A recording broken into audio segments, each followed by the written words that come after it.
Les 4 détours de Songjiang, c'est un Leporello, un livre accordéon, qui se déplie sur 24 volets, qui est en fait une déambulation dans les paysages des rouleaux chinois. Un personnage central qui s'appelle Songjiang reçoit 4 amis de longue date qui viennent chacun d'un point cardinal et il philosophe et disserte sur le monde. Un hommage à la culture chinoise, au taoïsme, à toutes ces choses-là.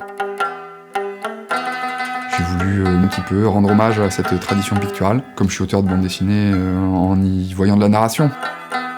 C'est quand même le moteur dans les travaux que j'ai pu faire, insérer du narratif dans des choses qui me fascinaient visuellement. Et pour ça, j'ai fait appel à mon camarade Alex Chauvel, qui est auteur de BD aussi, et qui travaille beaucoup sur la carte, la cartographie, des objets livres avec ses éditions polystyrène. Il s'est renseigné, il a potassé tout ce truc-là qu'il connaissait pas du tout, aidé par un sonophile. Et comme Alex et moi, on a tous les deux des maisons d'édition à gérer, finalement, ce projet-là, ça fait 10 ans qu'il est dans les tuyaux. J'ai mis du temps à trouver la technique, c'est pas venu tout seul évidemment. J'ai testé plein de trucs différents, des collages, des trucs déchirés, collés, avec de l'eau, mais ça n'allait pas, j'étais trop proche de la technique originelle et donc ça marchait pas.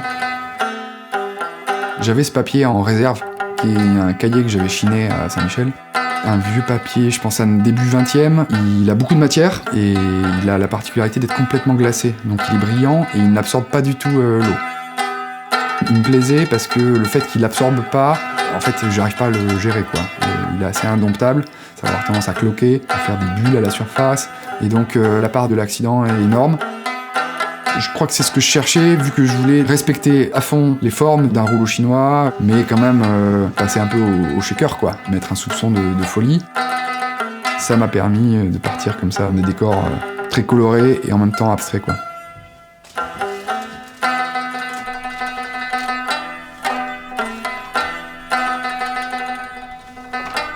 Dans ce grand cahier, j'ai découpé donc des pans qui allaient être les panneaux qui correspondent au nombre de pages, de volets. Il y en avait donc 24 dans la proposition d'Alex. Tout cet accordéon, une fois mis en long, je crois que ça fait une sorte de fresque de 7 mètres à peu près, quelque chose comme ça.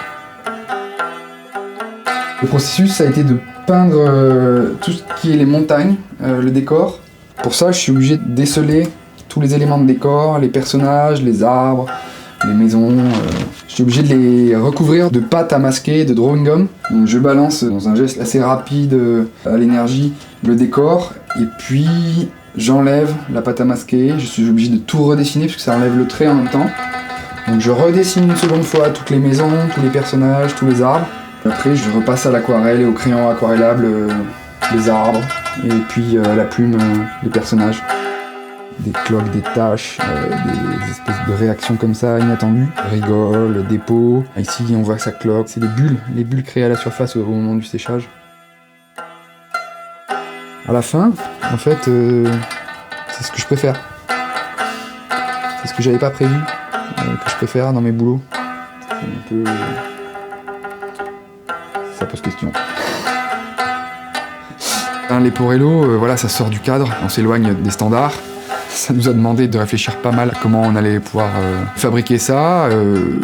On l'a imprimé ici, juste à côté, chez l'imprimeur avec qui on travaille depuis des années. Il a joué le jeu, il a mis pas mal du sien. Et surtout, il nous a permis de ne pas l'imprimer en Chine, comme ça se fait habituellement sur ce genre de livre-objet un peu complexe et cher en termes de manœuvre.